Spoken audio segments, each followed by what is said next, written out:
je moet er maar eens een keer 160 baantjes in het zwembad zwemmen. En dat komt voor de meeste mensen oranje met 2 uur schoolslag. Probeer het maar eens en fiets dan de Elfstedentocht en stap je naar de arm en draaf het laatste stuk naar Balzert. Dan ben je er. En ik denk dat heel veel mensen die de Elfstedentocht willen fietsen hebben, moet je je dan bedenken om nog een marathon te draven. En dat is het gevoel wat het jouwt. Alleen nog de echte trossetters doggen het mij aan deze tweede editie van de triathlon Friesman.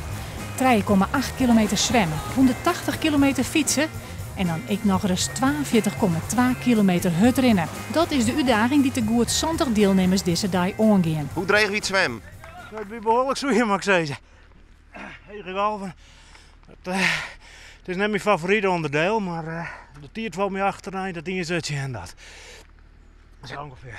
En wat is het zo mooi om je zo te slopen? Ja, dan moet je het eerst doen, hè. Als je een keer beginnen, dan word je telkens een stapje verder.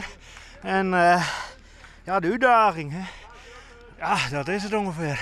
Het Reerklif en Gastelon binnen nevens de organisatie poer geschikt om de strijd met de elementen aan te gaan. En de triathlon komt heerlijks weer om. De triathlon komt van 3 mariniers en die zitten in een kroeg op Hawaii. En die ene zei van ja, maar ik denk dat zwemmers de beste atleten zijn en de oren vonden dat fietsers de beste atleten zijn. En die zei nee, maar dat zijn de dravers. En ze combineerden ze 3 wedstrijden die op Hawaii winnen. En die dienen ze eigenlijk ook op 1 dag. En er een van de jongens die van tevoren een popje confronteerd op met Iser.